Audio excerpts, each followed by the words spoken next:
এই যে দেখুন চিতই পিঠেগুলো কত সুন্দর হয়েছে, যেমন দেখতে সুন্দর হয়েছে তেমন কিন্তু খেতেও ভালো লাগবে। ঘরে কোনো রকমের চাল বা চালের গুঁড়ো না থাকলেও কিন্তু একদম নরম তুলতুলে অসংখ্য ছিদ্রযুক্ত এই চিতই পিঠেটা আপনারা বাড়িতে তৈরি করে নিতে পারবেন। খেতে ভীষণ ভালো লাগে, একদম নরম তুলতুলে আর কতটা জালিদার হয়েছে দেখুন। প্রত্যেকটা পিঠে কিন্তু দারুণ হয়েছে। আর এই পিঠেগুলো কিন্তু খুব সহজেই তৈরি করে নেওয়া যায়। আর বাড়িতে যাকেই তৈরি করে খাওয়াবেন প্রশংসায় পঞ্চমুখ হতে বাধ্য হবে। এই যে দেখুন কত সুন্দর হয়েছে। সাথে যদি একটু নলেন গুড় হয় তাহলে কিন্তু শীতের সময় এই চিতই পিঠের খাওয়ার স্বাদটাই কিন্তু অনেকটা বেড়ে যায়। খেতে ভীষণ ভালো লাগে। আমার মতো করে একবার অন্তত তৈরি করে খেয়ে দেখুন। কথা দিচ্ছি বাড়ির ছোট থেকে বড়রা সকলেই খেতে ভীষণ পছন্দ করবে। নমস্কার বন্ধুরা, নতুন পর্ব দেখার জন্য আপনাদের সকলকে জানাই স্বাগত কাজলি ভিলেজ ফুড রান্নাঘরে। প্রতিদিনের মতো আজকে আবারও নতুন একটা পিঠে রেসিপি নিয়ে চলে এসেছি। আজকে একটু অন্যভাবে চিতই পিঠে বানিয়ে দেখাবো। আশা করছি আজকের রেসিপিটি আপনাদের কাছে অনেক বেশি ভালো লাগবে। তাহলে চলুন দেখে নেওয়া যাক আজকের পিঠে রেসিপি। আমার চ্যানেলে নতুন বন্ধু হয়ে থাকলে সবার আগে চ্যানেলটি সাবস্ক্রাইব করে আমার পাশে থাকার অনুরোধ রইল। পিঠে বানানোর জন্য সবার প্রথমে এখানে একটা মিক্সি জার নিয়ে নেব। এবার মিক্সি জারের মধ্যে নিয়ে নেব এই বাটি মেপে 1 বাটি সুজি। তো আজকের পিঠেগুলো আমি সুজি দিয়ে তৈরি করব। সুজিটা এবার মিক্সি জারের মধ্যে নিয়ে নেব। আর ঠিক ওই বাটি মেপে 1/2 বাটি নিয়ে নেব ময়দা। তো এখানে 1 বাটি সুজির জন্য 1/2 বাটি ময়দা ব্যবহার করতে হবে। এবার ওই বাটি মেপে 2 বাটি নিয়ে নেব জল। এখানে জলটা আমি হালকা কুসুম গরম নিয়েছি। এবার ঢাকনাটা বন্ধ করে খুব সুন্দরভাবে একটু ঘুরিয়ে নেব। দেখুন এখানে খুব সুন্দরভাবে মিক্সিতে একটু ব্লেন্ড করে নিয়েছি। আর একটা চামচ দিয়ে দেখিয়ে দিচ্ছি, দেখুন এখন কতটা ব্যাটারটা একদম স্মুথ হয়েছে। আর এইভাবে দেখলে দেখা যাবে হালকা একটু চিটচিটে মতো হয়েছে, আঠালো ভাব এসেছে। এই কারণেই কিন্তু এইভাবে একটু মিক্সিতে গুঁড়িয়ে নিলে ব্যাটারটা কিন্তু একদম সফট হবে। এবার একটা বাটিতে ঢেলে নেব। এখানে ব্যাটারটা তৈরি করে নেওয়ার জন্য বড় বাটি নিয়ে নেব। বাটিতে এবার ব্যাটারটা ঢেলে নেব। ব্যাটারটা তৈরি করে নেওয়ার সময় প্রথমে আমি মিক্সিতে 2 বাটি হালকা কুসুম গরম জল নিয়েছিলাম। এখানে নিয়েছি 1/2 বাটির মতো। মিক্সি জারটা ধুয়ে নেওয়ার জন্য এবার নিয়ে নেব এর মধ্যে। এবারে এই ব্যাটারের মধ্যে নিয়ে নেব 1 চামচ ইস্ট। তো এই ইস্টটা কিন্তু যে কোনো মুদিখানার দোকানে পেয়ে যাবেন আপনারা। আর নিয়ে নেব 1/2 চামচ বেকিং পাউডার। তো এখানে বেকিং সোডা দেওয়া যাবে না, বেকিং পাউডার দিতে হবে। আর দেব স্বাদ মতো লবণ। এবার একটা হুইক্সের সাহায্যে খুব ভালো করে ব্যাটারটা সব কিছু মিশিয়ে নেব। এভাবে মেশাতে মেশাতে দেখবেন ব্যাটারটাও কিন্তু খুব সুন্দরভাবে ফুলে যাবে, কারণ এখানে ইস্ট রয়েছে আর একটু বেকিং পাউডার। সেই কারণে এখানে পিঠে তৈরির জন্য শুকনো উপকরণগুলো একটা বাটি বা কাপ মেপে নেবেন, এতে করে জলের মাপটা দিতে অনেকটাই সুবিধা হবে। তো এখানে আমি 1 বাটি সুজি আর 1/2 বাটি ময়দা দিয়েছি, সেই কারণে আমার টোটাল জল লেগেছে 2.5 বাটি। তো 2.5 বাটি জলেই কিন্তু পিঠেগুলো ভাজার জন্য ব্যাটারটা একদম পারফেক্টভাবে রেডি হয়ে যাবে।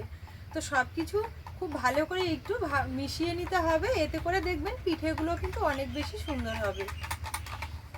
পিঠের ব্যাটার যত ভালো করে ফেটানো হবে পিঠেগুলো কিন্তু ততটাই সুন্দর হবে।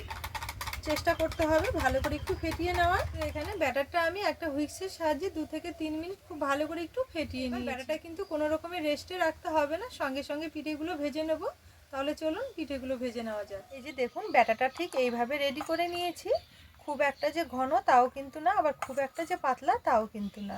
হাতার পেছনটা দেখলে আপনারা বুঝতে পারবেন আস্ত একটা আবরণ পড়ে গেছে। আর এইভাবে একটু টেনে দিলে দেখুন দাগটা কিন্তু সঙ্গে সঙ্গে মিলিয়ে যাচ্ছে না।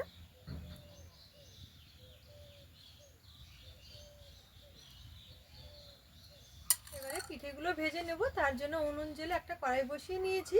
কড়াইয়ে একটু তেল আর জলের মিশ্রণটা লাগিয়ে নেব। এগুলো ভেজে নেওয়ার আগে অবশ্যই কিন্তু এইভাবে তেল জলের মিশ্রণটা একটু ব্রাশ করে নিতে হবে।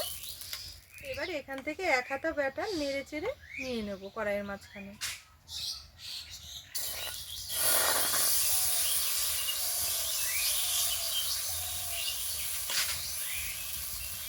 এই যে দেখুন এখানে 1 মিনিটের মধ্যেই কিন্তু পিঠেটা খুব সুন্দরভাবে হয়ে গেছে। আর কড়াইয়ে কিন্তু একটুও লেগে যাবে না। এই যে দেখুন কতটা সুন্দর হয়েছে।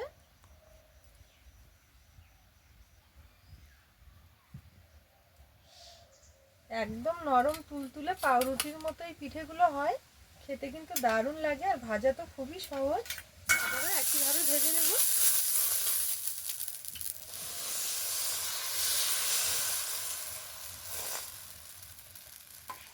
দেখুন এই পিঠেগুলো ভাজতে কিন্তু 1 মিনিটের একটুও বেশি সময় লাগবে না, আর কড়াইয়ে লেগে ধরার কোনো সমস্যাই নেই, খুব তাড়াতাড়ি কড়াই থেকে ছেড়ে দেবে।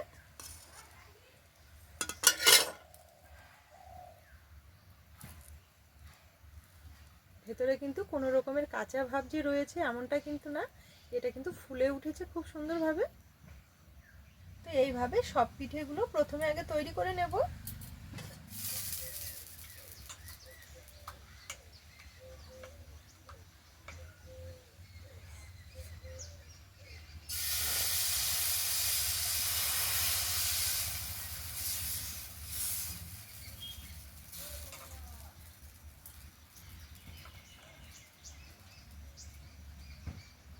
এইভাবে চিতই পিঠে আপনারা রান্নার কড়াইয়ে কিন্তু খুব সহজভাবে প্রথমবার একদম পারফেক্টভাবে তৈরি করে নিতে পারবেন। একবার তৈরি করে দেখবেন, আশা করছি আপনাদেরও অনেক বেশি ভালো হবে।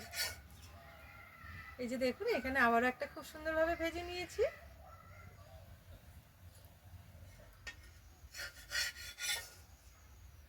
তো এখানে একইভাবে সম্পূর্ণ চিতই পিঠেগুলো তৈরি করে নিয়েছি।